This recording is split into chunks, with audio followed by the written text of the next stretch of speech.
which takes us nicely onto this document here.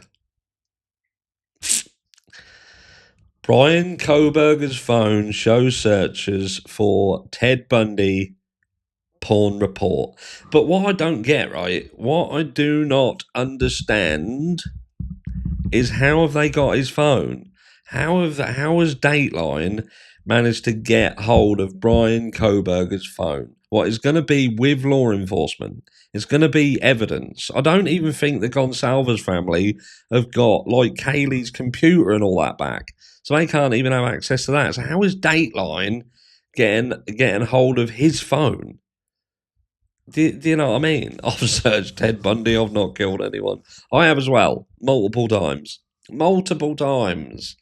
Multiple times. Editors note, this story contains discussion of, you can see on the screen, the R word and the SA word that may be disturbing. Reader discretion is advised. If you or someone you know has been, you can help find and discreet resources, and there's a number on there, which is handy if you know someone.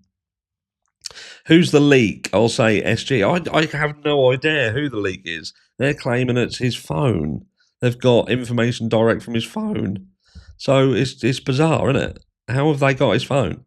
New evidence revealed. So I like the fact they put new evidence. New evidence. Because now, if it's on Dateline, it's evidence. All right? It's evidence. It's not more, I don't know, speculation, conjecture, just a chat. Just some information that we've been given and we don't know whether it's right or not. This is now being classed as evidence. Very important evidence. Revealed in the case of Bryan Kohberger, who is accused of killing 4 University of Idaho students in 2022, show these search for the infamous serial killer Ted Bundy, as well as non-consensual pornography, according to reports. NBC Dateline obtained digital materials and documents for its 2-hour special, The Terrible Night on King Road. Who the motherfuck is leaking this stuff to Dateline? Answer me that. Hello, Louisiana? Bull? Hello.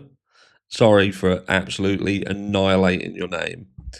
I'll call you Miss Bull or Mrs. Bull. I don't want to be presumptuous. Kohberger's phone data reportedly showed searches for sociopathic traits in college students.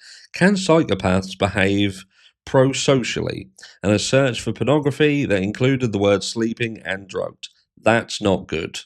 That's not good. But in fact, that's really bad. It's really bad. But the flip side of the coin is some people have got kinks, ain't they? So some people, they might like, I don't know, is it politically correct to say that they might like small person porn, like dwarfs and that sort of stuff? And this is a kink that wouldn't necessarily mean that someone's a killer, but in this instance, it ain't good. But it goes back to the same, is it true? Like Cindy says, is this true? We don't know. And that's what I struggle with. I hear things, I see things, and I think, so you're claiming that you've got Bryan Kohberger's phone, you've been able to get data off his phone that is going to be locked and bolted down inside the, I don't know, Hitler's cupboard. I just don't. I don't know if you can trust it or not. I just don't know. Kohberger allegedly sent out a Reddit survey when he was a student that asked criminals about their methods. Steve Gonsalves told Banfield that his family received a letter from someone who claimed they were interviewed by Kohberger. Steve Gonsalves told Banfield he got the sense that Bryan was getting off on his story. Must be true then. Must be true. Like that fucking story from that daft bint from the pool party who got weird vibes because she had a conversation with Bryan and he said he likes hiking. And then the next day he messaged her and said, "Hi, I think we spoke yesterday. I like that activity. I'd like to fucking speak more," or whatever. Fuck me. He's definitely a killer. And this is the same here. I got the sense he was getting off on this story. Why? Was you talking to him about it while he was playing with his nuts and bolts? I don't understand that. or rubbing his nipples. Ooh, tell me more about the mindset of a criminal. I don't know. Do you know what I mean? It's fucking weird, isn't it? It's fucking weird. Getting off on this story. And his story was basically he'd listen to a police scanner, wait for someone to call the police on a domestic violence type thing, and then the male would be arrested. And that would be the house that he would rob. Very much enjoy and appreciate your discussions of viewpoints, harsh reality. Thank you very much, Musical Contessa. Thank you. I would put your comment up on the screen, but somehow I've managed to press some buttons and fuck that right up. So I can't. Unless you've got a really high-powered magnifying glass, then you might be able to see it. I don't even know what I've done. I genuinely don't understand what I've done. Where is it? It's like there, look. It's completely disappeared. Completely disappeared. I don't even know how to bring it back up. Where is it? Text box shrink. Dynamic. Where the fuck's it gone now? It's completely vanished now. Oh, I think that just vanished because that had been up too long. Oh, there it is, down there. Oh my word, what is going on? I'm not pressing anything. Not pressing anything anymore. I can't even get rid of it. I don't even know what's happened. We'll get rid of that. Anyway, I'm not pressing no one buttons. Lower left corner. Yeah, I can't. It's got on the screen preview mode, so I literally couldn't see it because it's that tiny. It's hidden behind where it says preview mode. I don't even know why it's got preview mode on the screen. Stupid thing. Anyway, so he would rob him, right? And it says he also said that the individual told him Brian felt like he started enjoying certain aspects of his story where he would talk about drunk females being passed out. Brian would call him back repeatedly to want to know more details about that story. That's a little bit weird, but again, it's do you believe it? It's a little bit strange, isn't it? Hello, is that Dave?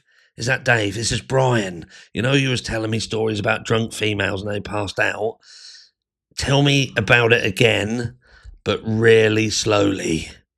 And if you hear noises in the background, just ignore them. Do you know what I mean? I don't know what to believe. I don't know what to believe. It's just a little bit. It is a little bit strange, and it is down to what do I believe? What do I believe? What about Molly saying he was? Oh, I couldn't fucking see what happened there. That went.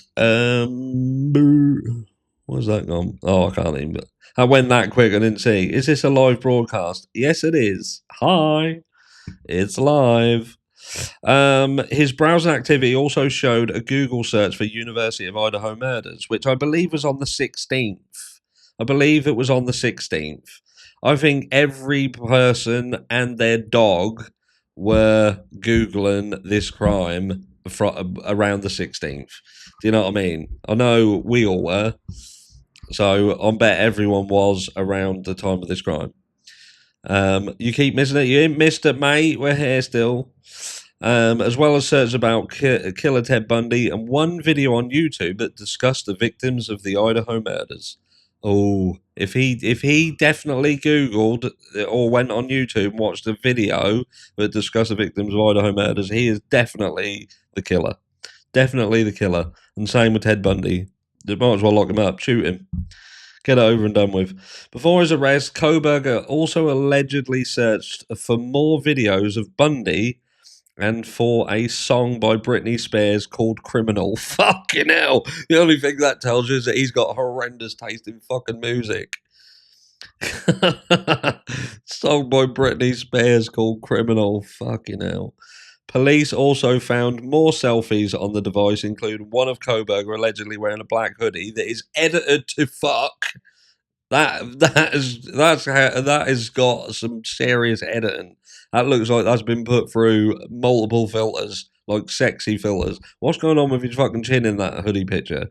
And they literally said that they'd edited it. They'd cropped it to try and improve quality or whatever. And like I said earlier, apparently the guy has come forward and actually said, yeah, just a little bit. I edit it, just a little bit. Free Britney, yeah, free Britney. Fucking hell, Kohberger. Get a better taste in music, for fuck's sake. Similar to how Bundy was dressed in a YouTube video. Oh, fucking hell. I wear black hoodies all the time. Judge Harsh. Harsh is the new judge. Judge Harsh. Could you imagine? Poor Britney. She shouldn't be roped into this. Yeah, poor Britney. That used to be Eminem. That was Eminem's fault. If there was a criminal, mate, that was Eminem's fault. And if a kid broke into a car, that was Grand Theft Auto's fault. This is going to be fucking Britney's fault. Kohberger's cell phone browsing history allegedly showed that he had pictures of female students from Washington State and University of Idaho. Many of the students in the photos were reportedly in bathing suits because he's got a dick. I've said this before. The guy, he's a guy, and he will look at pictures of young women dressed scantily clad, and again, it doesn't make him a killer. It just makes him male. But again, it's the authenticity of it. Do we believe it? Do we believe it? After a review, Dateline found that many of the women in those photos were close friends with three of the students who were killed, Madison Mogan, Kaylee Gonsalves, and Xana Knodel. Previously, it was unknown if there were any connections between Kohberger and the murdered students. So as of what they're trying to suggest here is, even though the prosecution and the defense have said there was no stalking, there was no connection, there's nothing between them, Dateline, span it on his head, mate. There's definitely a connection now. There is a connection. Many of the women in the photographs were friends of three of the students who were killed. That's probably because 99% of the students in these areas knew each other. If your search history was put under the microscope, what charges do you think you'd be getting by these lot? I'll be fucked. Well, I think we all would be. Look at what we look at. Look at what we're involved in. Could you imagine what I've searched up in the last week? There we go. Previously, it was unknown if there were any connections between Kohberger and the murder students. And guess what? It still is fucking unknown. That's a fact. It is still unknown. Just because Dateline says that there's a connection, it doesn't mean it's true. I hate to tell you. Gonsalves' father, Steve Gonsalves, spoke with Banfield about these photos. Of course he did, because he loves having a chat.